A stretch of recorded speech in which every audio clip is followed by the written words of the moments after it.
बात समझ में आ रही है? इसका मतलब दोनों के हाथों में क्या होना चाहिए रिफॉर्मेशन के लिए? एज वेल एज, मतलब वेलोसिटी और मास से क्या आता है?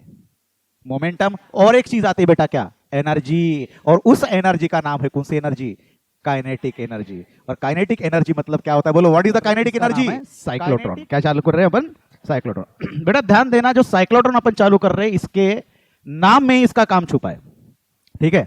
तो जो पहले हम लोगों ने कंसेप्ट देखा, जिसमें इलेक्ट्रिक और मैग्नेटिक फील्ड दोनों का इस्तेमाल करके हम लोगों ने जो कंसेप्ट पढ़ा था कि चार्ज किस तरह से अपना मोशन परफॉर्म करेगा और किस तरह का उसने अपना शेप लिया था, उसके आधार पे ये हमारा कंसेप्ट बना है, ये डिवाइस बना है, जिसका नाम है बेटा क्या? साइक्लोट्रॉन। तो नाम में काम छुपा है, इसका मतलब ये कि साइक्लो का मीनिंग आता है कहां से? साइकिल से। साइकिल मतलब क्या है? लूप। लूप से आता है, कहां से आता है लूप ये वर्ड? सर्कल से। इसका मतलब कहीं ना कहीं पे जाके हमारा चार्ज पार्टिकल क्या परफॉर्म करेगा? Circular motion, circular path follow कर सकता है। और what is the meaning of Tron बेटा? ट्रॉन मतलब होता है स्मॉल। इलेक्ट्रॉन, प्रोटॉन, न्यूट्रॉन, ये सारे वर्ड्स किसके लिए लगाए जाते हैं? स्मॉल के लिए। जो सबसे छोटी चीज होती है उसको लगाए हम लोग ट्रॉन। तो यहां पे जो साइक्लोट्रॉन हम लोग पढ़ रहे हैं, ये बेसिकली क्या करता है? एक पार्टिकल जिसका नाम है चार्ज पार्टिकल, उसको हम लोग क्या करेंगे? साइक्लिक फॉर्म में गोल घुमाएंगे।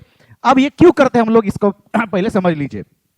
साइक्लोट्रॉन एक ऐसा डिवाइस है बेटा का, जिसका इस्तेमाल हम लोग, मतलब इसका यूजेस हम लोग देखते हैं कहां कहां पे हम लोग इसका यूज करते हैं। तो यहां पे न्यूक्लियर फिजिक्स में पहला इसका इस्तेमाल किया जाता है। किसमें? न्यूक्लियर फिजिक्स में। किसके लिए? कि एटॉमिक स्ट्रक्चर का, एटॉमिक स्ट्रक्चर और बाकी सारे जो न्यूक्लियाई है उसको स्टडी करने के लिए किसका इस्तेमाल करेंगे हम लोग? साइक्लोट्रॉन का इस्तेमाल करें। अब बेटा ध्यान देना, किसी भी एटम को अगर आपको स्टडी करनी है या फिर किसी न्यूक्लियाइड को आपको क्या करना, स्टडी करना है, तो आप क्या करोगे? मान के चलो इस पेन के अंदर क्या है, अगर आपको शो करना है या फिर उसके ऊपर स्टडी करना, आप क्या करोगे? पहली चीज क्या करोगे? आपके दिमाग में क्या आएगा कि सर हम इसको खोल के देखेंगे, तभी आपको पता चलेगा अंदर क्या है। अरे इसको अगर मान के चलो खोलने का अगर प्रोविजन नहीं रहा, तो आप क्या करोगे? अरे क्या करोगे? कट करोगे या फिर फोड़ोगे ना। तो इसके लिए अगर किसी भी एटॉमिक स्ट्रक्चर का अगर आपको स्टडी करनी है, किसी न्यूक्लियाइड की स्टडी करनी, किसी न्यूक्लियाई की स्टडी करनी है, तो आपको क्या करना पड़ेगा? उसको फोड़ के देखना पड़ेगा। बेटा अगर आपको फोड़ के देखना है तो क्या करना पड़ेगा? पत्थर से फोड़ोगे किसी एटम को, किसी न्यूक्लियाइड को किससे फोड़ोगे? बेटा सबसे बड़ी चीज को फोड़ने के लिए क्या होनी चाहिए? छोटी चीज होनी चाहिए। बात समझ में आ रही है ना? अगर आपको मान के चलो किसी बड़ी चीज को फोड़नी है तो आप हथौड़े से फोड़ते हो, और हथौड़ा उससे क्या होता है? छोटा होता है। बात समझ में आई? तो अगर आप इमेजिन करो किसी एटम को अगर आपको स्टडी करनी है, उसको फोड़ के देखना है, तो आप एटम से भी छोटे पार्टिकल को क्या करोगे? उसका इस्तेमाल करोगे। बात समझ में आ रही है? इसलिए न्यूक्लियर फिजिक्स में इसका इस्तेमाल किया जाता है, ठीक है? उसके बाद कैंसर डिटेक्शन और उसका क्या बोलते हैं उसको, जो थेरेपी होती है, ठीक है, उस थेरेपी में भी इसका इस्तेमाल किया जाता है। क्लियर है? तो कैंसर ट्रीटमेंट जो होती है, दैट इज अलग अलग प्रकार की थेरेपी, उसमें भी इसका इस्तेमाल किया जाता है। उसके बाद इसका जो है दैट इज न्यूक्लियर स्ट्रक्चर को, न्यूक्लियर स्ट्रक्चर को क्या करने के लिए? रिफॉर्म करने के लिए, अलग सा कुछ उसको शेप देने के लिए, बनाने के लिए उसका इस्तेमाल किया जाता है। बात समझ में आई? अब रिफॉर्मेशन मतलब क्या? उसका स्ट्रक्चर चेंज करना मतलब क्या? मतलब उसको फोड़ के देखना और फोड़ने के बाद उसको फिर से रीअरेंज करना। बात समझ में आ रही है? अब इसको अगर आपको किसी न्यूक्लियाइड को या एटम को आपको रिस्ट्रक्चर करना है, फोड़ के देखना है, तो आपको क्या करना पड़ेगा? एक पार्टिकल लेना पड़ेगा, और that particle is known as the charge particle. बात समझ में आई? अब इमेजिन करिए कि उस चार्ज पार्टिकल के पास क्या होनी चाहिए। मान के चलो कि मेरे पास यहां पे एक पॉजिटिव चार्ज Q नाम का एक चार्ज है, इसको मैं भेजूंगा किसके ऊपर? एक एटम के ऊपर या फिर किसी न्यूक्लियाई के ऊपर। किसके लिए? उसको फोड़ के देखने के लिए। तो इसके पास क्या होना चाहिए? क्या होना चाहिए? ये अगर आपको समझ गया तो आपका पूरा साइक्लोट्रॉन समझ गया, मेन मोटो समझ में आ जाएगा साइक्लोट्रॉन का मीनिंग क्या है। बताओ। इसको समझने के लिए अपन डेमोस्ट्रेशन करेंगे, ठीक है? बेटा आजा इधर, मनस्वी शर्मा तू भी आजा, ठीक है? अब कैसे करेंगे डेमोस्ट्रेशन, देखो ध्यान देना। चलो एक काम करना है तेरे को अरुण, ठीक है? तेरे को दो चीजें बोलनी है, एक बार मेरे को बोलना है, एक इसको बोलना है, ठीक है? मेरे को बोलना है प्यार से, इसको बोलना अबिजिव स्टेटमेंट। बोलना नहीं है अबिजिव, क्योंकि अपन क्लास में बैठे ना, अपनी उम्र है कि अपन किसी को गाली दे। अपन लड़कियों को गाली तो नहीं देते, लेकिन तेरे को बोलना है बीप। क्या बोलना है? बीप। ऐसा बोलना है। कैसा बोलना है? बीप, ठीक है? और मेरे को बोलना है कि सर आप कितने अच्छे दिखते हो, ठीक है ना? चलो तो डेमोन्स्ट्रेशन अपन कर रहे हैं, ठीक है। अब इसको ध्यान देना क्या करना है, ठीक है। चलो मेरे को बोलना है क्या? अरे वाह, कितना अच्छा बोला बेटा, बहुत बढ़िया।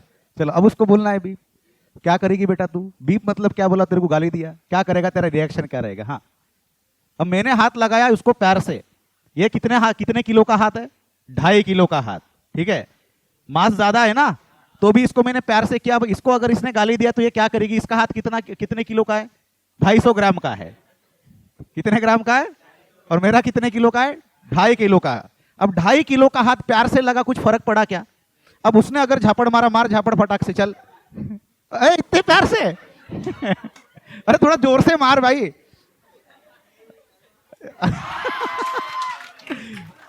चलो हो गया। अब मुझे बताओ कि इसका जो स्ट्रक्चर चेंज करने में, अब उसने तो बहुत प्यार से मारा है, लेकिन अगर इसका थोबड़े का स्ट्रक्चर चेंज करना है बेटा, शर्मा का थोबड़े का स्ट्रक्चर चेंज करना है, तो किसने स्ट्रक्चर चेंज किया? मेरे हाथ ने किया? 2.5 किलोग्राम किया? 150 ग्राम के हाथ ने किया? बात समझ में आई? क्यों किया? क्योंकि मेरे हाथ की वेलोसिटी क्या थी और उसके हाथ की वेलोसिटी। इसका मतलब किसी एटॉमिक स्ट्रक्चर का थोबड़ा स्ट्रक्चर चेंज करना होगा, तो आपके पास, उस पार्टिकल के पास क्या होनी चाहिए?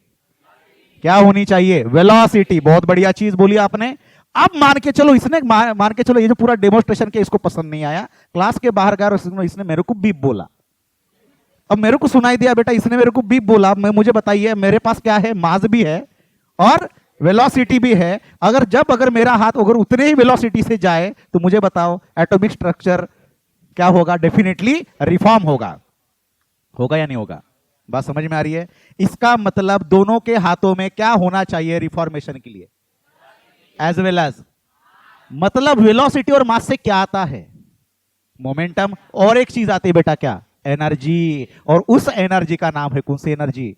Kinetic energy. और काइनेटिक एनर्जी मतलब क्या होता है? बोलो, what is the kinetic energy? Kinetic energy is equal to ½ mv²। बहुत बढ़िया। तो जो पार्टिकल मान के चलो, हम लोग यहां पे पार्टिकल लेने वाले बेटा, यहां से मान के चलो, यहां पे लिया मैंने एक सोर्स से निकलेगा एक पार्टिकल, और उस पार्टिकल को हम लोग बोलेंगे that is positive Q charge. क्या लिया हम लोगों ने? अब पॉजिटिव क्यू के पास क्या होनी चाहिए? बहुत ज्यादा मास होना चाहिए और उसके पास बहुत ज्यादा वेलोसिटी होनी चाहिए। बस समझ में आई? चलो मास के ऊपर हम लोग फोकस करेंगे बेटा। मास कैसे लेंगे ये तो अपने ऊपर डिपेंड करता है। अब मुझे बताइए, इलेक्ट्रॉन बहुत क्या है? लाइटर मास पार्टिकल हमने क्या ले लिया? अरे प्रोटॉन लिया। प्रोटॉन का मास कितना है? 1.67 10⁻⁻27 किलोग्राम। बहुत बढ़िया। इलेक्ट्रॉन से कहीं गुना ज्यादा। हमने सोचा प्रोटॉन से बेहतर है उससे भी हेवी न्यूक्लियर लिया जाए, अल्फा पार्टिकल। ये भी क्या है? हमारा positively charge particle. What is this? Alpha particle. अब alpha particle is what? That is doubly ionised helium atom. बराबर है, डबली आयोनाइज्ड हीलियम एटम। मतलब 2 इलेक्ट्रॉन निकल गए तो न्यूक्लियर में क्या बचता है? 2 न्यूट्रॉन 2 प्रोटॉन। 2 प्रोटॉन 2 न्यूट्रॉन का मास मतलब एक प्रोटॉन से कितना गुना हो गया? वो 4 गुना मास बढ़ गया, तो हेवी मास हो गया ना। तो मास ने आपने बढ़ा लिया, तो मास बढ़ाएंगे तो क्या बढ़ेगा? Kinetic energy. अब मुझे बताइए, अब लास्ट चीज बचती कौन सी है? वेलोसिटी। तो वेलोसिटी अगर मैंने बढ़ा ली तो उसका पार्टिकल का क्या बढ़ेगा? Kinetic energy. और इतनी हाई काइनेटिक एनर्जी से अगर हम लोग इस पार्टिकल को कहीं पे जाके भेजे, कहां पे भेजना है? मान के चलो यहां पे मैंने बना दिया एक विंडो, और विंडो से ऊपर हम लोग यहां पे सामने रख दिया वो चीज जिसको मेरे को फोड़ना है, जिसको मेरे को स्ट्राइक करके उसको बस्ट करना है। तो क्या करेंगे हम लोग? इस पार्टिकल की वेलोसिटी बढ़ाएंगे। मास तो हम लोगों ने बढ़ा लिया, और जाके वो स्ट्राइक करेगा तो क्या होगा? बस्ट होगा। बात समझ में आ रही है? बहुत बढ़िया। अब चीज आती है, सर वेलोसिटी कैसे बढ़ाए? बेटा वेलोसिटी बढ़ाने के लिए काइनेमेटिक का इस्तेमाल हम लोग कर सकते हैं। काइनेमेटिक इक्वेशन का बोलो बेटा। काइनेटिक इक्वेशन क्या बोलता है? बोलो। हाँ, पहली चीज तो velocity v is equal to u plus at। बराबर है। अब मान के चलो उस पार्टिकल की इनिशियल वेलोसिटी 0 है, तो अगर मैं ऐसे बोलूं कि उसकी फाइनल वेलोसिटी मैक्सिमम होनी चाहिए, तो ये पार्टिकल क्या करना चाहिए? एक्सेलरेट। बात समझ में आई? अब एक्सेलरेट करने के लिए मुझे बताइए, पार्टिकल को एक्सेलरेट कौन सा फील्ड करवाता है? इलेक्ट्रिक फील्ड या मैग्नेटिक फील्ड? बेटा मैग्नेटिक फील्ड में अगर पार्टिकल को रखा तो मैग्नेटिक सिर्फ क्या करता है? उसका डायरेक्शन चेंज करता है। लेकिन किसी भी इलेक्ट्रिक फील्ड में, मान के चलो यहां पे मैंने इलेक्ट्रिक फील्ड लगाई लाइक दिस, और मैंने बोला इस इलेक्ट्रिक फील्ड में मैंने बेटा पॉजिटिव चार्ज को रख दिया, ये क्या करेगा? इनिशियल वेलोसिटी तो 0 है, लेकिन what will happen if suppose this particle is placed in the electric field? What will happen then? The particle is moving along the electric field with increasing velocity, तो एक्सेलरेशन बढ़ गया। अब आता है बेटा टाइम, जितना ज्यादा आप टाइम उसके अंदर स्पेंड करोगे, आप मतलब कौन चार्ज, उसका उतना क्या बढ़ेगा, वेलोसिटी। पहली चीज हो गई। दूसरा फॉर्मूला क्या बोलता है, v square is equal to u square plus, बेटा एक्सेलरेशन तो आपने बढ़ा लिया, दूसरी चीज क्या है, डिस्प्लेसमेंट। जितना ज्यादा आपका पार्टिकल डिस्प्लेस करेगा इलेक्ट्रिक फील्ड के इंफ्लुएंस में, उतना क्या होगा, वेलोसिटी बढ़ेगी। बहुत बढ़िया। अब मुझे बताइए, इलेक्ट्रिक फील्ड मैंने 1 किलोमीटर का लगा दिया, 1 किलोमीटर तक पार्टिकल जा रहा है, तो टाइम भी स्पेंड किया उसने, डिस्प्लेसमेंट भी जा रहा है, डिस्प्लेसमेंट ज्यादा किया, तो क्या होगा, फाइनल वेलोसिटी मैक्सिमम मिलेगी। तो आपका डिवाइस, आपका लैब कितना किलोमीटर का बनेगा, 1 किलोमीटर का। बात समझ में आई? क्या ये पॉसिबल है? तो हम लोग क्या करेंगे, डिस्प्लेसमेंट तो ज्यादा रखना है, डिस्टेंस, टाइम को भी क्या करना है, आपको ज्यादा उसमें अंदर स्पेंड करवाना है। इसलिए हम लोगों ने क्या किया, पार्टिकल को ज्यादा डिस्प्लेसमेंट और ज्यादा टाइम स्पेंड करवाने के लिए एक ऐसा डिवाइस को डेवलप किया जहां पे पार्टिकल जाएगा, गोल घूमेगा, वापस आएगा, जाएगा, गोल घूमेगा।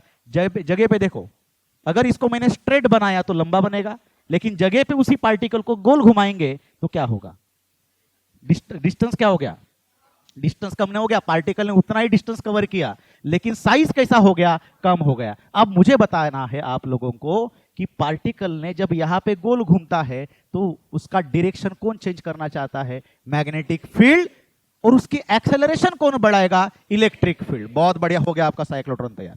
तो हम लोग साइक्लोट्रॉन ऐसा डिवाइस बना रहे हैं जिसमें आपका पार्टिकल अपना डायरेक्शन क्या करेगा, change by using the magnetic field, और उसकी वेलोसिटी बढ़नी है, मतलब एक्सेलरेट होना है by using the electric field. तो बेटा यहां पे जो डिवाइस हम लोगों ने दिखाया है, इस डिवाइस पे देखिए, आपका ध्यान सारा यहां पे होना चाहिए। क्लियर है? तो यहां पे हम लोगों ने क्या किया, ये आपके दो क्या है, डब्बे, जिसको हम लोग बोलेंगे मेटालिक चेंबर। क्या बोलेंगे? अब ये मेटालिक चेंबर ये है आपका डिब्बा नंबर 1, दैट इज डिब्बा नंबर 1, जिसको हम लोग बोलेंगे डिब्बे से D1 लेंगे। और ये बेटा आपका कौन सा बेटा, दैट इज डिब्बा नंबर 2, जिसको हम लोग बोलेंगे D2। बराबर है? शॉर्टकट में इसको D बोला है तो इसको क्या बोलेंगे, D, इसको बोलेंगे D। तो ये D1 D2 ये D क्या है, DD है, इसको अनेक वचन क्या बोला जाता है, Ds। क्या बोलेंगे हम लोग, Ds। याद रखना, basically Ds, D1 D D2। तो डब्बे से D नहीं बोला है मैंने, Ds से बोला है D1 और D से बोला है D2।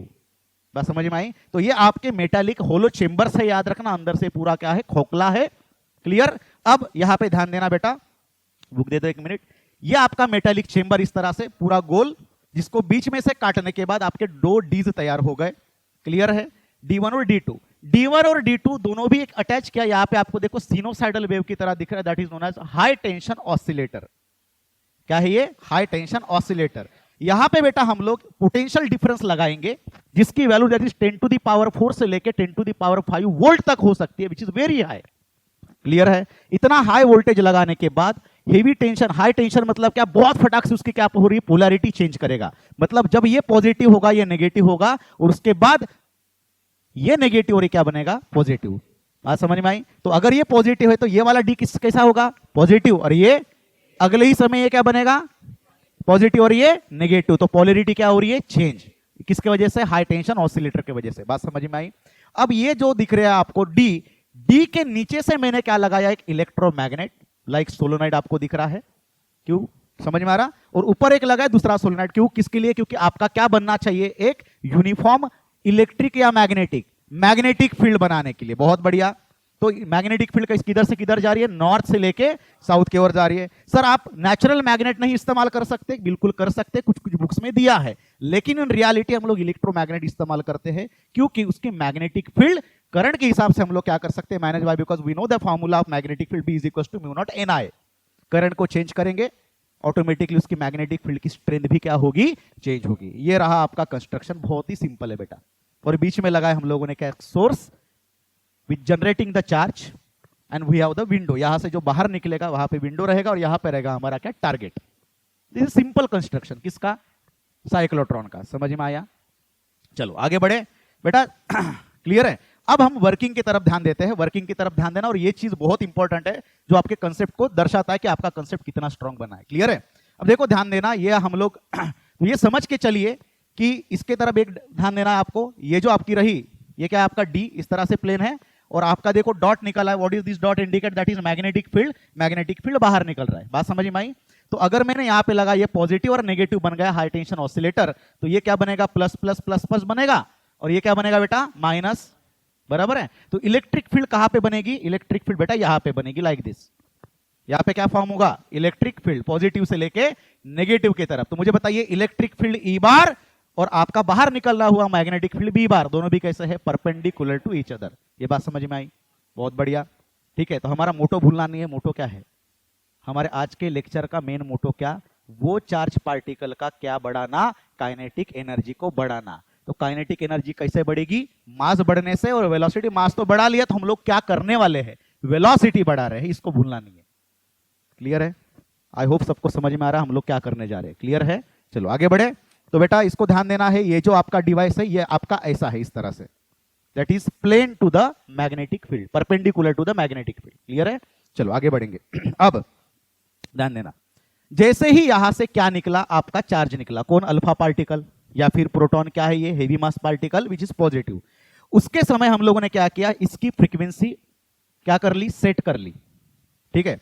अब इसमें जो मैग्नेटिक फील्ड होती है इन रियलिटी में, ये ऑलमोस्ट आपका 1.6 Tesla which is very high, ये हम लोग क्या करते हैं, सेट। और आपका पोटेंशियल जो है आसपास में, that is 10 to the power 4 से लेके 10 टू द पावर 5 वोल्ट तक हम लोग उसको एडजस्ट करेंगे। और फ्रीक्वेंसी भी बहुत ज्यादा हाई होगी, जिसकी वजह से इसकी पोलैरिटी इतनी जबरदस्त में चेंज होती है कि आपको पता भी नहीं चलेगा। दैट 10 टू द पावर 6 के आसपास, that is hertz, in hertz. Okay.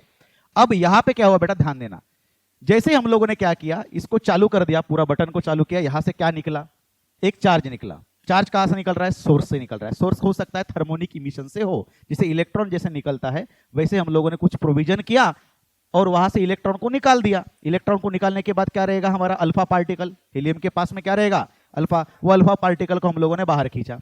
अब ये जो बाहर निकला हुआ जो पॉजिटिव चार्ज है, ये इधर जाएगा पॉजिटिव की तरफ या नेगेटिव की तरफ, नेगेटिव की तरफ। अब जब नेगेटिव की तरफ जाएगा, इसका मतलब this is under the influence of electric field. एक बात भूलनी नहीं है बेटा, ये पार्ट में इलेक्ट्रिक भी फील्ड है और मैग्नेटिक फील्ड है, दोनों भी है। अरे हाँ या ना, बहुत बढ़िया सर। फिर ये मैग्नेटिक फील्ड के इन्फ्लुएंस में रहेगा या इलेक्ट्रिक फील्ड के इन्फ्लुएंस में, ये दोनों के इन्फ्लुएंस में है, लेकिन इसके ऊपर डोमिनेंसी रहेगी किसकी, इलेक्ट्रिक फील्ड की। बेटा इलेक्ट्रिक फील्ड का अगर कंपैरिजन करो मैग्नेटिक फील्ड के साथ, जो इलेक्ट्रिक फील्ड में हम लोग लगाते हैं कांस्टेंट, उस कांस्टेंट की वैल्यू कितनी है, that is 1/4πε, that is 9 into 10 to the power 9। और जो मैग्नेटिक फील्ड के जब समय हम लोगों ने कांस्टेंट लगाया μ0/4π, उसकी वैल्यू कितनी है, 10 टू द पावर -7। देखो कितना डिफरेंस है, दैट इज +9 -7, कितना डिफरेंस है, 16 गुना। इसका मतलब यहां पे मैग्नेटिक फील्ड होने के बावजूद भी that charge particle follow the instructions of electric field. तो ये इलेक्ट्रिक फील्ड के इन्फ्लुएंस में जाएगा। अब आपने बोला इलेक्ट्रिक फील्ड के इन्फ्लुएंस में जाएगा तो उसकी वेलोसिटी बढ़ती जाएगी, कांस्टेंट रहेगी या घटती जाएगी, बढ़ते जाएगी। बहुत बड़े, यही तो हम लोगों ने सीखा। तो वेलोसिटी 0 थी, बढ़ने लगी, और ये बिकॉज ऑफ मोमेंटम अंदर चला गया, बिकॉज ऑफ मोमेंटम अंदर चला गया। अब जब अंदर चला जाएगा, कुछ वेलोसिटी हो गई, मान के चलो 2, पहले कितनी थी, 0, अब 2 की वेलोसिटी लेके अंदर गया। जैसे अंदर गया, हम लोगों ने इलेक्ट्रोस्टैटिक में एक कंसेप्ट पढ़ा बेटा, उसका नाम क्या था, the electric field in hollow metallic chamber is how much, 0। याद है, मेटल के अंदर आपका इलेक्ट्रिक फील्ड कितना था, 0 था, यह मैंने आपको पढ़ा था इलेक्ट्रोस्टैटिक में। जैसे ही अंदर गया, इलेक्ट्रिक फील्ड कितना है, नेट इलेक्ट्रिक फील्ड इज 0। इसका मतलब है किसके इन्फ्लुएंस में आ गया बेटा, मैग्नेटिक फील्ड के। अब देखो मैग्नेटिक फील्ड बाहर निकल रही है, वेलोसिटी बेटा इधर है, पार्टिकल के ऊपर किधर लगेगा फोर्स, नीचे, राइट हैंड पाम रूल। तो नीचे लगेगा, मतलब ये पार्टिकल इस तरह से कहीं पे घूमना शुरू हो जाएगा, बराबर है। अरे घूम गया, जैसे घूम गया, इसका मतलब देखो सेमी सर्कल इसने फॉलो किया, बराबर है, सेमी सर्कुलर पाथ। अब जैसे इसने क्या किया, यहां पे आया, हम लोगों ने क्या किया, सेट किया था इसका क्या, फ्रीक्वेंसी। उसी समय जैसे ही यहां पे आएगा, ये बनेगा पॉजिटिव, ये बनेगा नेगेटिव। अगर ऐसा करेंगे बेटा तो ये पूरा क्या बनेगा, प्लस प्लस प्लस, और ये पूरी चीज, ये पूरा D1 क्या बनेगा, माइनस माइनस माइनस। ये पूरा आपको वर्किंग में लिखना है, क्लियर। अब ये किसके इन्फ्लुएंस में आ जाएगा, फिर से इलेक्ट्रिक, बाहर निकला इलेक्ट्रिक फील्ड, अब इलेक्ट्रिक फील्ड में आ गया। इलेक्ट्रिक फील्ड कौन से डायरेक्शन पे रहेंगी बेटा, बोलो, ये डायरेक्शन में रहेंगी, कौन, electric field. And this positive charge is moving in electric along the electric field, बराबर है। अब यहां पे पहले स्पीड कितनी थी, 2 की, अब कितनी बन जाएगी, 4, मान के चलो। तो 4 की स्पीड बन गई, एक्सेलरेट हो गया ना पार्टिकल, और एक्सेलरेट करके फिर से क्या करेगा, बहुत ज्यादा पेनिट्रेट होगा अंदर। 2 से इतना गया था, 4 से इतना जाएगा, और जैसे अंदर जाएगा इलेक्ट्रिक फील्ड का इन्फ्लुएंस क्या हो गया, 0। कितना बन गया, ठीक है। और जैसे 0 बना फिर क्या होगा, मैग्नेटिक फील्ड, वेलोसिटी, फोर्स। तो ये पार्टिकल आपका ये सर्कुलर पाथ को फॉलो करेगा। क्लियर है। अब हमने देखो क्या किया, फ्रीक्वेंसी को सेट किया था, जैसे ये आया फिर ये क्या बन गया, पॉजिटिव, ये क्या बन गया, अब ये पॉजिटिव पॉजिटिव पॉजिटिव, और ये सारी चीज क्या बन गई, नेगेटिव नेगेटिव नेगेटिव। तो फिर से हमारा इलेक्ट्रिक फील्ड की क्या होगी, पोलैरिटी चेंज होगी, डायरेक्शन देखो इधर है हमारी इलेक्ट्रिक फील्ड, और ये पार्टिकल जैसे बाहर निकलेगा किधर आएगा, इलेक्ट्रिक फील्ड में। अब उसको कौन गायब हो गया, बराबर है। जैसा मान के चलो किसी विलेज का लड़का अचानक से मुंबई गया तो कैसा देखने लगेगा, हाँ भूल जाएगा। साइड में अगर कोई दोस्त भी खड़ा, हाँ, बात समझ में आए। उसी तरह से जैसे ये इधर आएगा इलेक्ट्रिक फील्ड में, उसको दिखेगा नहीं कौन, मैग्नेटिक फील्ड, क्योंकि उसका क्या है, पावर कम है। क्या होगा, फिर से एक्सेलरेट, स्पीड कितनी थी, 2, 4, अब 6 होगी, और ये अंदर जाएगा, फिर से ऐसे होगा, पोलैरिटी चेंज किए, इस तरह से गोल घूम के हम उसको क्या करेंगे, बाहर निकालेंगे इस तरह से, और टारगेट के ऊपर हम लोग क्या करेंगे, इसको हीट करेंगे। तो जितने बार ये आपके इलेक्ट्रिक फील्ड से गुजरेगा उतने समय वो क्या करते जाएगा, उसकी स्पीड बढ़ते जाएगी। बात समझ में आई। मैग्नेटिक फील्ड के इन्फ्लुएंस में बढ़ेगा क्या, नहीं बढ़ेगा। ये बात समझ में आई, बहुत बढ़िया, क्लियर हो गया कंसेप्ट। ये है बेटा आपका कौन, वर्किंग। तो आपका समझ में आया होगा, आपको उसका कंस्ट्रक्शन समझ में आया। We are taking the 2 metallic chamber known as D1 D2 which is attached to the high tension oscillator, and the plane of these 2 Ds are perpendicular to the magnetic field generated by 2 electromagnets। बात समझ में आई, बहुत बढ़िया। यहाँ पे एक window यहाँ पे लगाया हम लोगों ने, source from which we are generating the heavy mass particle, ठीक है। और हेवी मास पार्टिकल हम लोग जनरेट करके उसके बाद हम लोग जो पूरा लिखा हम लोगों ने वर्किंग, जो आपको पूरा नोट्स दिए गए हैं, उसके बाद एक बार पढ़ लोगे तो पूरा आपको समझ में आ जाएगा। वैसे तो आपको समझ में आया है, आई होप क्लियर है। और इस तरह से आपका क्या होगा, टारगेट के ऊपर हम लोग हिट करेंगे और उसकी काइनेटिक एनर्जी क्या होगी, बहुत ज्यादा बढ़ जाएगी। क्लियर है। अब आपके ऊपर क्वेश्चन पूछा जाता है बेटा, क्वेश्चन किस तरह के हो सकते हैं, इसके रेडियस के ऊपर क्वेश्चन हो सकते हैं कि फाइनल रेडियस कितना होगा, फाइनल वेलोसिटी कितनी होगी, और जब बाहर निकलेगा तब फाइनल काइनेटिक एनर्जी कितनी होगी। और वेलोसिटी अगर पता हो जाए तो काइनेटिक एनर्जी तो इजीली हम लोग निकाल सकते हैं। बात समझ में आई।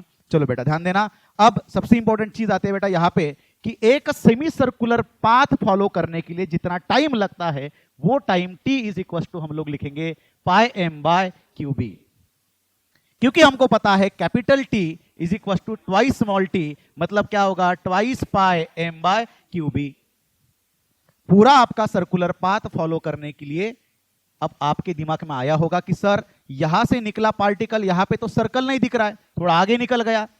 बेटा आपको दिखाने के लिए हम लोग ऐसे निकल रहे, लाइक इसको स्पाइरल की तरह आपको दिखाई दे रहा होगा, बट रियलिटी में अगर आप देखो तो ये पार्टिकल यहां से निकला, गोल घूम के कुछ यहां पे आया, इट इज ऑलमोस्ट सर्कल। बात समझ में आई। जिसकी वजह से जब ये पूरा सर्कल बनाता है तो पूरा सर्कल बनाने के लिए जितना टाइम लगेगा that is known as time period, that is t is equal to 2 pi m by Q B. बात समझ में आई। अब देखो बेटा पहला आपका d ये वाला पॉजिटिव था, तो पार्टिकल इधर गया और गोल घूम के फिर से जब इधर आएगा तब ये फिर से पॉजिटिव बना था। बात समझ में आई। मान के चलो कि आपका पार्टिकल यहां से लेके गोल घूमने के लिए 1 सेकंड लगाता है और फिर से आप सर्कल करने के लिए 1 सेकंड लगाता है, तो टाइम पीरियड कितना रहा, 2 सेकंड का। अरे हाँ या ना। अब आप मुझे बताइए 2 सेकंड के बाद फिर से ये क्या बन रहा है, पॉजिटिव। पहले क्या था, पॉजिटिव, फिर से D1 क्या बनेगा, पॉजिटिव, तो उसका भी टाइम पीरियड क्या होना चाहिए, twice pi m by Q B. मतलब समझ लीजिए कि आपका पार्टिकल की ऑसिलेटरी अगर डायग्राम सिनोसाइडल वेव निकाला जाए तो पहले क्या था, ये पॉजिटिव, और बाद में क्या बना, नेगेटिव। तो एक बार पॉजिटिव एक बार नेगेटिव होने के बाद फिर ये क्या बन रहा है, पॉजिटिव। तो एक बार पॉजिटिव और एक बार नेगेटिव बनना मतलब एक ऑसिलेशन कंप्लीट होना। उसको नहीं बोलेंगे एक बार पॉजिटिव हो गया सर तो ये हाफ हो गया उसका टाइम। समझ में आया। एक बार पॉजिटिव एक बार नेगेटिव होके फिर ये पॉजिटिव जब बनना चालू हो जाएगा तो एक पॉजिटिव एक नेगेटिव को हम लोग क्या बोलेंगे, एक ऑसिलेशन। उसकी फ्रीक्वेंसी कितनी रही जो आपका टाइम पीरियड उसके ऊपर डिसाइड होता है। क्लियर है। तो इतना जो टाइम होगा एक सर्कुलर पाथ फॉलो करने के लिए जितना क्या लगेगा time, that is time period, देखो ध्यान देना, time period to perform one circle by particle is equal to, क्या लिखोगे, time period to make dees positive and negative alternately. एक बार क्या होगा पॉजिटिव, एक बार क्या होगा नेगेटिव, अल्टरनेट होगा, उसके लिए जितना टाइम लगेगा उसका क्या है टाइम पीरियड। बात समझ में आई? तो अगर आपका टाइम पीरियड है बेटा तो इसकी फ्रीक्वेंसी कितनी होगी, फटाक से बोलिए, frequency is reciprocal of the time period, तो फ्रीक्वेंसी कितनी होगी, हाँ yes, Q B by twice pi M. बहुत बढ़िया, तो ये आपको समझ में आया, फ्रीक्वेंसी निकल गई, बहुत बढ़िया। तो जो फ्रीक्वेंसी आपकी मिलेगी विच is very very high, time period कैसा होगा, बहुत ही कम होगा। इसका एक सर्कुलर पाथ करने के लिए जो टाइम लगेगा विच इज वेरी लेस, तो अगर ये लेस है तो फ्रीक्वेंसी कितनी, बहुत ज्यादा हाई। तो याद रखना है जिस फ्रीक्वेंसी से ये क्या कर रहा है, सर्कुलर पाथ को ऑबे कर रहा है, उसी फ्रीक्वेंसी से ये क्या करेगा, आपकी पोलैरिटी चेंज करेगा। और दोनों में याद रखना है दोनों की चीजें एक जैसी है, किसकी, इसकी ऑसिलेटरी की, ऑसिलेशन की, और गोल घूमने की फ्रीक्वेंसी सेम होनी चाहिए। अगर क्या हो जाए, डिस्टॉर्शन आ जाए, अगर दोनों में क्या नहीं आ जाए, मैचिंग ना आ जाए, दोनों में क्या आ जाए, प्रॉब्लम आ जाए, तो बेटा ये यहां पे रहेगा या फिर ये यहां पे रहेगा और अचानक से इधर जाना चाहता है, और ये पॉजिटिव है इसलिए इधर जाना चाहता है, अचानक से क्या बन गया नेगेटिव, वापस बीच से वापस आ जाएगा। बात समझ में आ रही है? ऐसा ना हो इसलिए दोनों के क्या होना चाहिए, सिंक्रोनाइजेशन होना चाहिए। बात समझ में आई? क्या होना चाहिए, सिंक्रोनाइजेशन होना चाहिए, बहुत बड़ा इंपॉर्टेंट चीज है। क्लियर है? अब देखो ध्यान देना, अब हम लोग बात करेंगे बेटा रेडियस की। अब जब सारे फार्मूले हम लोगों ने वो वाले सर्कुलर मोशन वाले लगा लिए, तो रेडियस का भी फार्मूला फटाक से बता दीजिए, that is R is equal to, हाँ that is M V by, बहुत बढ़िया, M V by Q B, ये रहा रेडियस का फार्मूला। क्लियर हो गया? तो इससे हम लोग बताइए कि अगर मैं बोलूं ये देखो पार्टिकल ने फाइनल जो रेडियस निकला, ये वाला फाइनल, उस समय का रेडियस अगर मैं बोलता हूं that radius is denoted by बेटा R not is equal to M, तो वेलोसिटी आपकी देखो क्या है, वेरिएबल है, that is V not upon Q B. So अगर आपको पूछा जाए what is the meaning of R not, that is final radius, and what is the meaning of V not, final velocity, जो क्योंकि बढ़ रही है, तो जैसे जैसे रेडियस बढ़ेगा वैसे वैसे वेलोसिटी बढ़ेगी। अब आपके मन में दूसरा क्वेश्चन आ रहा होगा, सर इसके लिए मान के चलो सर 1 सेकंड लगेगा, तो इसके लिए 2 सेकंड या 1.5 सेकंड लग सकता है, सर इसके लिए 3 सेकंड लग सकता है, इसके लिए 4 सेकंड। बेटा आपका सर्कुलर पाथ या फिर सेमी सर्कुलर पाथ फॉलो होने के लिए जो चीजें आपके फॉर्मूले में इंक्लूड है, that is pi M by Q B, इसका मतलब टाइम या टाइम पीरियड किसके ऊपर डिपेंड करता है, only and only magnetic field और चार्ज और उसकी, बात समझ में आई, किसके ऊपर डिपेंड नहीं करेगा, उसका रेडियस या वेलोसिटी। बेटा जैसे जैसे रेडियस बढ़ रहा है वैसे वैसे वेलोसिटी बढ़ रही है, तो टाइम पीरियड या फ्रीक्वेंसी जो रहेगी वो आपकी हमेशा के लिए कांस्टेंट रहेगी, याद रखना। ये भी आपके मतलब कंसेप्ट बिल्डिंग का काम करता है, सारी चीज समझना। क्लियर हो गया? आगे बढ़े, चलो बेटा ये हो गया आपका आर नॉट।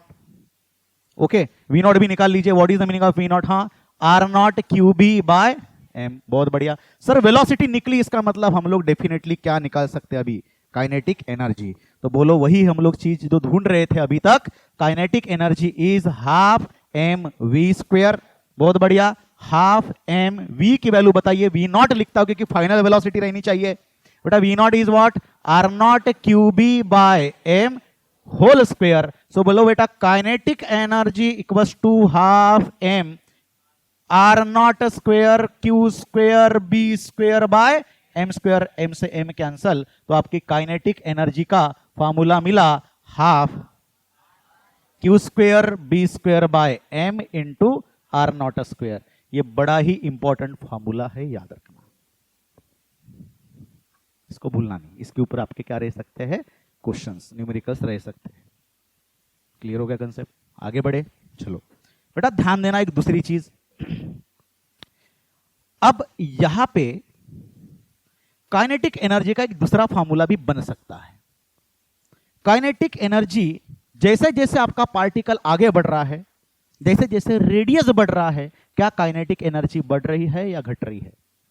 मान के चलो 500 बार उसने इलेक्ट्रिक फील्ड में एंटर किया, तो इसका मतलब ये कि 500 टाइम वो क्या हो गया, बढ़ गया। कौन? Kinetic energy.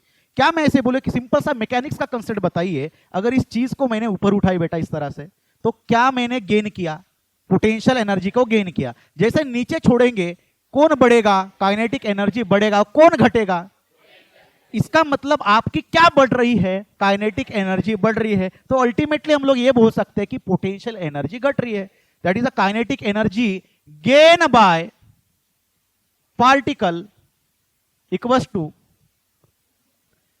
Potential energy lose by particle. या फिर हम लोग वर्क डन की फॉर्म में, तो जितना मैंने पोटेंशियल एनर्जी गेन किया उतना ही वर्क डन किया ना, जितना वर्क डन करेंगे उतना ही पोटेंशियल एनर्जी होती है, बराबर है? या फिर वर्क डन लिखिए। किसके लिए वर्क डन लिख रहे हैं हम लोग? मैकेनिक्स का कंसेप्ट लगेगा, इलेक्ट्रोस्टैटिक्स का लगेगा। इलेक्ट्रोस्टैटिक्स क्योंकि यहां पे पार्टिकल कौन है? चीज है क्या मास वाली? कौन है? चार्ज पार्टिकल है, उसका भूलना नहीं है। तो बेटा काइनेटिक एनर्जी जितना गेन किया है, तो वर्क डन का फार्मूला Q और V के फॉर्म में बताइए। तो बेटा होता है, आपको पता है, Q into V is nothing but the work done by the particle, work done by the electric field. Electric field ने कितना काम किया? Q इंटू V हम लोगों ने इलेक्ट्रोस्टैटिक्स में पढ़ा। बात समझ में आई? अब सबसे इंपॉर्टेंट चीज है, देखो ध्यान देना, एक साइकिल में एक बार इधर जा रहा है, उसी साइकिल में एक बार इधर आ रहा है, तो 2 बार हो रहे हैं। तो वर्क डन कितना बार हो रहा है? 2 बार, तो 2 लगाना पड़ेगा।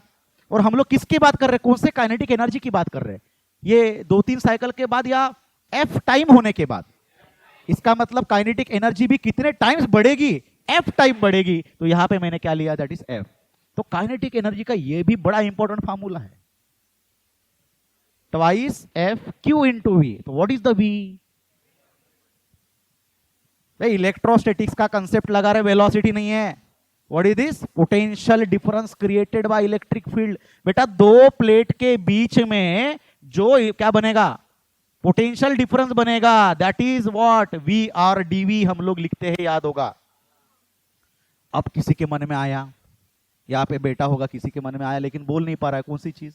कि सर अगर मैंने डिस्टेंस को बढ़ाया, 2 प्लेट के बीच का डिस्टेंस बढ़ाया, तो उतना टाइम वो ज्यादा लेगा। किसके अंदर? इलेक्ट्रिक फील्ड के अंदर। सर जितना आपका इलेक्ट्रिक फील्ड के अंदर जितना टाइम लेगा, उतना उसके एक्सेलरेशन क्या होगी? ज्यादा होगी। ज्यादा नहीं होगी, उसकी वेलोसिटी ज्यादा बढ़ेगी। बात समझ में आई? सर इसका मतलब 2 प्लेट का डिस्टेंस अगर ज्यादा बढ़ाने से स्पेस मतलब एस क्या हो रहा है? बढ़ रहा है। एस ही बढ़ाना है ना। और ये अंदर के एस की बात कर रहे हैं कि हम लोग? नहीं, हम लोग ये वाले एस की बात कर रहे हैं। That is distance covered by particle under the influence of electric field. Sir तो अगर आपको एस बढ़ाना तो क्या करना पड़ेगा? डिस्टेंस बढ़ाना। बेटा ये तो रियल लाइफ के साथ आप इसको कोरिलेट कर सकते हैं। कभी सुना होगा लॉन्ग डिस्टेंस रिलेशनशिप? बेटा डिस्टेंस बढ़ने से कुछ, कोई लोग बोलते हैं डिस्टेंस बढ़ने से प्यार।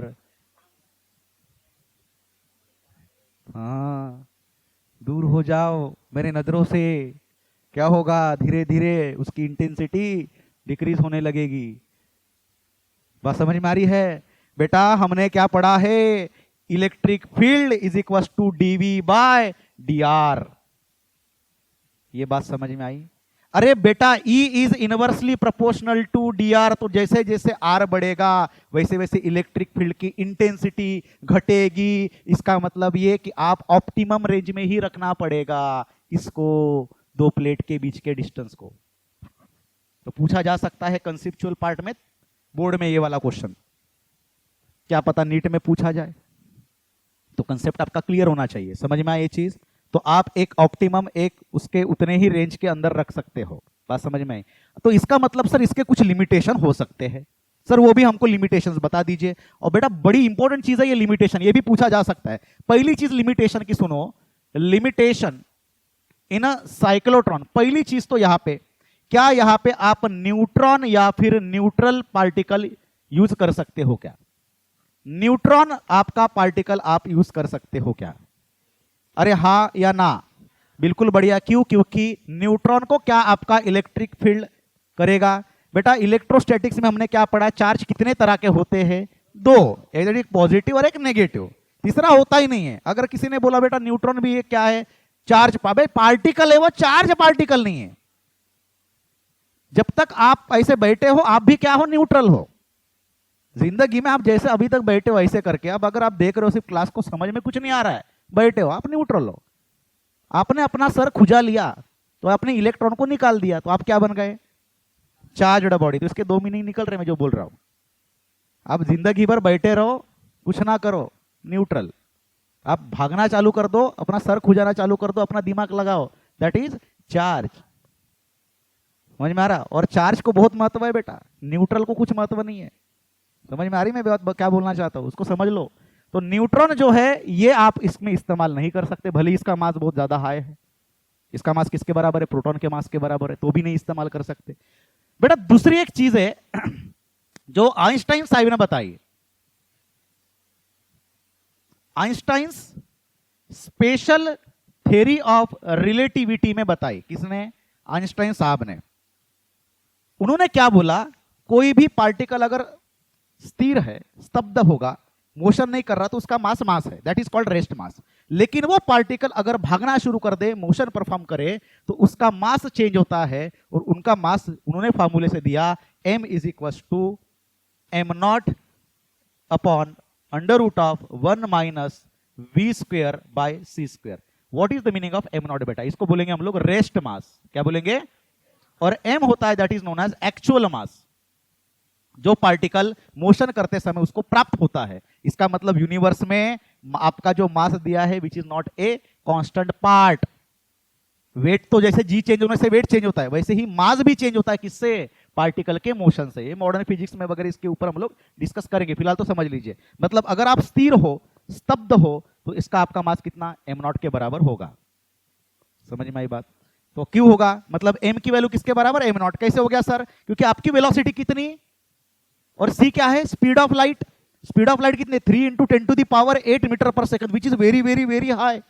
तो छोटे से वैल्यू, तो आपकी वैल्यू क्या हो गई, 0। 0 बाय बड़ी वाली वैल्यू इज 0, तो 1 minus 0 is 1, under root of 1 is 1, तो M naught by 1 is M naught. तो एम की वैल्यू किसके बराबर?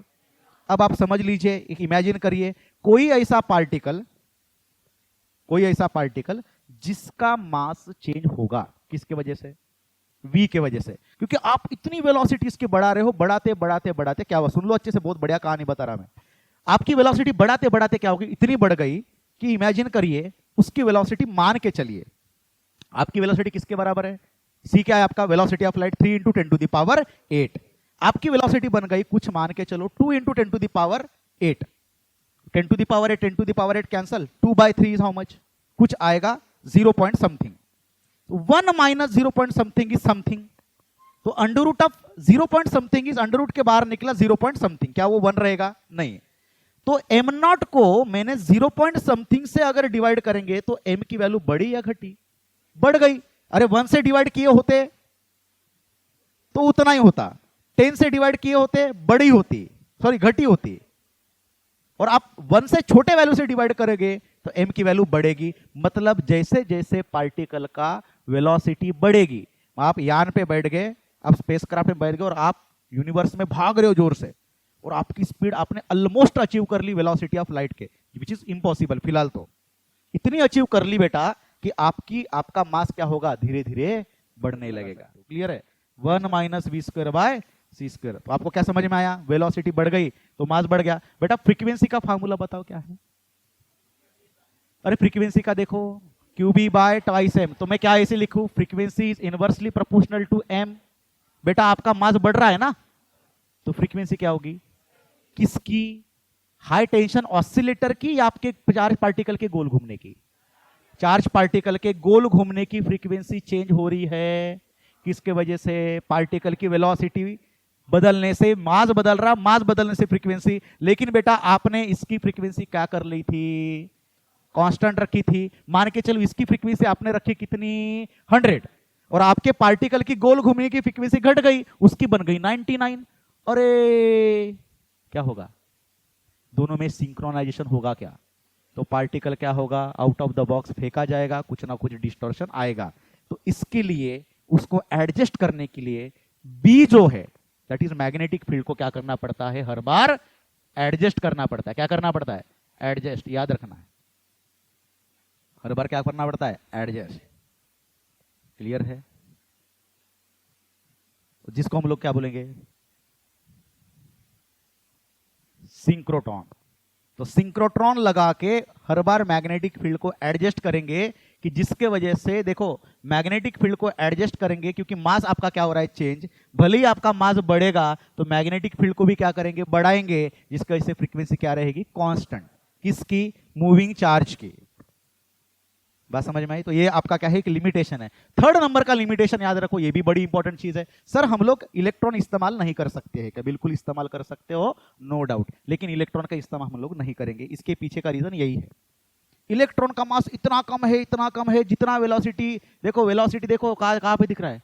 हाँ, जितना मास कम उसकी वेलोसिटी उतनी ज्यादा। बेटा इतना फटाक से क्या करे? इतना हल्का पार्टिकल आपका इलेक्ट्रॉन, कि फटाक से उसने क्या किया? उतनी वेलोसिटी क्या की? कर ली, गेन कर ली, जिसकी वजह से क्या होगा? वेलोसिटी आपकी इतनी फटाक से गेन हो जाएगी, जिसकी वजह से आपका इलेक्ट्रॉन भी बाहर फेंका जा सकता है। और दूसरी चीज, वो जो काइनेटिक एनर्जी आप अचीव करना चाहते हो, वो इलेक्ट्रॉन की वजह से अचीव नहीं होगा। Reason why? Because it is a lighter mass particle, बहुत कम है उसका mass, 9.1 10 to the power how much? -31 kilogram, which is very less. समझ में आई? तो ये सारे लिमिटेशन है किसके? साइक्लोट्रॉन के। इसके अलावा बाकी सारी चीजें आपके क्या होंगे? आप करते हो तो आपका ये सारी चीजें परफॉर्म होंगी। आई होप आपको साइक्लोट्रॉन समझ में आया है। अब इसके ऊपर अपन देखेंगे 3-4 क्वेश्चंस, ठीक है? चलो, a cyclotron is operating at a frequency of 12 megahertz. Mass and charge of deuteron are 3.3 into 10 to the power -27 kg and 1.6 into 10 to the power -19 coulomb. To accelerate deuteron, the necessary magnetic field is, magnetic field निकालनी है, आपको दिया बेटा frequency. क्या दिया है? Frequency. कितनी है बेटा फ्रीक्वेंसी? 12 मेगा। मेगा का मीनिंग होता है 12 into 10 to the power 6 hertz, mega. ठीक है? हाँ चलो आगे। उसके बाद दिया बेटा क्या बोलो? Mass and charge of deuteron, मतलब मास दिया है m is equal to 3.3 into 10 to the power -27 kilogram, और इसका आपको पता ही होगा charge 1.6 into 10 to the power -19 coulomb. Clear है? आपको बेटा पूछा है क्या? Magnetic field. अब देखो यहाँ पे फ्रीक्वेंसी दी है, मैं आपको हर बार बोलता हूँ कौन सी चीज? The given data is weak point of the problem. In 90% cases ऐसा होता है कि जो गिवन डेटा है उसका मतलब यही बोलना चाहता है कि बेटा मैंने दिया है, मतलब आपको इस्तेमाल करना है। तो बेटा फ्रीक्वेंसी का फार्मूला फटाक से बोलो, क्या उसमें मैग्नेटिक फील्ड छुपा है या नहीं छुपा है? देखो हमको पता है F इज इक्वल टू क्या होता है? बोलो, that is QB upon twice pi M। बहुत बढ़िया। अब इसको कैसे सॉल्व करेंगे? बोलो, तो B इज इक्वल टू हाँ ट्वाइस पाई MF बाय, वाह वाह वाह, बहुत जबरदस्त। अब आगे बढ़ेंगे, बोलो वैल्यू डालो, B की वैल्यू डालेंगे, B इज इक्वल टू हाँ कितना है? यहाँ पे इधर लिख रहा थोड़ा सा साइड में, B इज इक्वल टू बोलो 2 into 3.14 into mass is 3.3 10 to the power -27, और F की वैल्यू दी है बेटा कितनी? 12 into 10 to the power 6 divided by charge is how much? 1.6 into 10 to the. Sir कितना खतरनाक, अब इतना खतरनाक क्या करे? मल्टीप्लीकेशन करे, उसको डिवाइड करे? बेटा नहीं, बेटा सॉल्व करने की अपने अपने हर किसी की टेक्निक होती है, मैं अलग टेक्निक से आपको बताता हूं। देखिए बेटा यहाँ पे कितना दिख रहा है? 3.3, यहाँ पे कितना दिख रहा है? 1.6, एक पॉइंट सरका दो ये बनेगा 16, एक पॉइंट सरका दो ये बनेगा 33, आपको कितना दिखेगा फिर? ये 33। बेटा मेरे को दिख रहा है ये 32। बेटा 16 2 जा खत्म, छोड़ दो। बेटा आप अगर आप अच्छे से ऑप्शन देखते हो तो हर ऑप्शन में देखो क्या दिखाई दे रहा है आपको? 0.0 समथिंग, 16, 1.6 या फिर 16 वगैरह कुछ दिख रहा है, मतलब नंबर्स आपके सेम है, बस आपका पावर के ऊपर गेम खेल रहा है वो। तो जब ऐसे क्वेश्चंस आपको दिखाई दे रहे होंगे तो समझ लीजिए आपका 1.6 के जगह पे 1.5 आए, या फिर 0.16 के जगह पे 0.15 आए, या फिर 14 आए, आपको कोई फर्क पड़ेगा नहीं, बस पॉइंट एडजस्ट कर लो, आपका कार्यक्रम मुकड़ा हो जाएगा। बराबर है? तो बोलो 16 2 जा हो गया, तो मुझे बताओ 2 2 जा 4 12 जा 40, आपको कितना दिख रहा है? 48, मेरे को दिख रहा है 50, खत्म। 50 आए, आपको कितना दिख रहा है? 3.14, आपको दिख रहा है 3.14, मेरे को दिख रहा है 3, मेरे को दिख रहा है, तो 50 इंटू 3 खत्म में लिख लिया कितना 150 हो गया। 150 इंटू 10 टू दी पावर, देखो एडजस्ट कर लो बेटा, यहाँ का -27, यहाँ का प्लस कितना 6 और -19 ऊपर जाएगा +19 +19 +6 25 25 -27 -2, तो that is 150 into 10 to the power -2। Power वावर वाला है क्या? कुछ नहीं है। तो बेटा यहाँ पे -2 को क्या करना है, एक 2 0 दे दो, ये 10 टू दी पावर 0 मतलब 1 बन जाएगा। तो 2 0 देने से यहाँ का पॉइंट 1 2 सरक गया, 1.5 टेस्ला। आंसर आपका करेक्ट आ जाएगा, जो आपका आंसर है। तो 1.5 आंसर है नहीं है, 1.6 है, वो आपका करेक्ट आंसर हो जाएगा। बात समझ में आ रही है? ऐसे आपको सॉल्व करना है। क्लियर? आगे बढ़े। क्या देना? ध्यान देना बेटा। बोल क्या रहा है, in a cyclotron if a deuteron can gain an energy of, तो काइनेटिक एनर्जी किसकी? ड्यूट्रॉन की। कितना बोल रहा है वो? 40 mega electron volt. Then a proton can gain an energy of, तो प्रोटॉन कितना गेन करेगा? अब इसने कुछ बोला नहीं, इसका मतलब ये, क्या उसने मैग्नेटिक फील्ड को चेंज किया? ना। क्या उसने इलेक्ट्रिक फील्ड को चेंज किया? नहीं। क्या उसने और कुछ रेडियस को चेंज किया? नहीं। डिवाइस वही है, आपका डीज वही है, मतलब रेडियस भी, सारे कुछ चीजें क्या है? सेम है। और आपको पूछा गया है क्या? आपका प्रोटॉन दैट इज के पी कितना एनर्जी गेन करेगा। तो सारी चीजें क्या रखी उन्होंने? कांस्टेंट रखी। अब सबसे इंपॉर्टेंट चीज आती है आपका, देखो एनर्जी वाला कंसेप्ट, फॉर्मूला अपन ने क्या पढ़ा? ठीक है, kinetic energy is half Q² B² m/r0²। ये चीज हम लोगों ने सीखी, बराबर है। अब इसमें देखो सारी चीजें क्या है? कांस्टेंट है, लेकिन सब चीजें देखो। और सबसे इंपॉर्टेंट चीज, ड्यूट्रॉन का और प्रोटॉन का जो क्या बोलते हो चार्ज कैसा होता है? कैसा होगा? ड्यूट्रॉन और प्रोटॉन का मास होता है, चार्ज होता है सेम। तो प्रोटॉन के ऊपर अगर 1.6 10 टू द पावर -19 चार्ज है, तो ड्यूट्रॉन के ऊपर भी क्या होगा? सेम। ठीक है, बस याद रखना बेटा, mass of deuteron is double that of the proton. बात समझ में आई? अब देखिए काइनेटिक एनर्जी का फॉर्मूला अगर आप अच्छे से देखते हो, तो काइनेटिक एनर्जी इज, क्या सीखा था हम लोगों ने? Half Q² B² r0², by, तो काइनेटिक एनर्जी के is inversely proportional to m। तो मैं ऐसे लिखता हूं, kinetic energy of proton by kinetic energy of deuteron is equal to, उल्टा लिखेंगे मास के लिए बोलो बेटा, mass of deuteron by mass of proton. बेटा मास ऑफ ड्यूट्रॉन कितना? 2, क्योंकि मास ऑफ प्रोटॉन मैंने 1 बोला। बेटा चार्ज देखो यहाँ पे सबसे इंपॉर्टेंट, दोनों के लिए मैंने क्या लिखा, बाकी सारी चीजें कैसे कर दी? कांस्टेंट। रीजन, चार्ज क्या है? सेम। मैग्नेटिक फील्ड क्या है? रेडियस क्या है? 1/2 क्या है? कैंसल, बराबर है ना? सारी चीजें सेम होंगी तो कैंसल होगी, बराबर। तो क्या हो गया बोलो? Kinetic energy for deuteron is how much? 40, तो 40 उधर जाएगा, 40 इंटू 2 इज 80। तो kinetic energy for proton is 80 mega electron volt, 80 होगा। समझ में आया? अरे समझ में आ रही बात? बहुत बढ़िया, आगे बढ़े। चलो चलो बेटा, लास्ट क्वेश्चन क्या बोल रहा है देखो, एक थर्ड क्वेश्चन देख लेंगे हम लोग।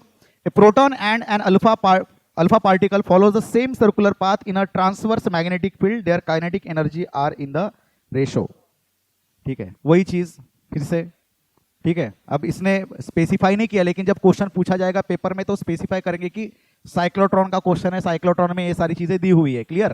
तो ऐसे समझ के चलेंगे कि क्वेश्चन आपके पास, आपके सामने है, और आपके पास 2 है चीजें, कौन से? प्रोटॉन और alpha particle. Their kinetic energy ratio पूछा है बेटा। काइनेटिक एनर्जी किसकी? पहले इसका नाम किसका लिया उन्होंने? प्रोटॉन का। दूसरी किसका नाम लिया है? अल्फा पार्टिकल का। तो काइनेटिक एनर्जी का फार्मूला फटाफट बोलिए, half Q² B² r² by half, sorry by m। हाँ, Q² B² r² bye m। Proton के लिए है, तो प्रोटॉन का चार्ज, मैग्नेटिक फील्ड दोनों के लिए सेम रखी है, रेडियस भी उन्होंने क्या बोला? Same. Mass of proton Q for alpha, mass for alpha, half of B² cancel, r²। तो बेटा बाकी चीजें बची है, that is charge for proton square by charge for alpha square into, ये देखो 1/1, तो ये ऊपर जाएगा, mass for alpha mass for proton is equal to, बेटा प्रोटॉन का चार्ज मान के चलो Q होगा, दैट इज Q²। तो अल्फा पार्टिकल के ऊपर 2 चार्ज होते हैं, दैट इज ट्वाइस Q², बराबर है। मैंने बोला alpha particle is what? That is ionised helium atom. तो 2 प्रोटॉन 2 न्यूट्रॉन, प्रोटॉन का और न्यूट्रॉन का मास सेम होता है ऑलमोस्ट, तो ऐसे मानेंगे। तो 4 न्यूक्लिया आएगा उसके बाद, न्यूक्लिया आएगा उसके पास, तो कितना? 4m। तो अल्फा का मास कितना? और प्रोटॉन तो अकेला बैठा है, जिसका क्या लिखेंगे? m, बराबर है। उसको सॉल्व करेंगे बेटा, Q² होगा, तो that is Q² get that is 1/2 का स्क्वायर इज mm गेट, बचा कितना 4 गेट, कितना आएगा आंसर 1:1। समझ में आया? तो इतने इजी तरह के क्वेश्चन आ सकते हैं, उसके ऊपर और क्या पूछ सकेगा वो साइक्लोट्रॉन, तो कंसेप्चुअल पार्ट आपको पूछ सकता है। तो अगले लेक्चर में मिलते हैं हम लोग, और वहां पे हम लोग पढ़ेंगे that is the force due to the current carrying conductor. ठीक है।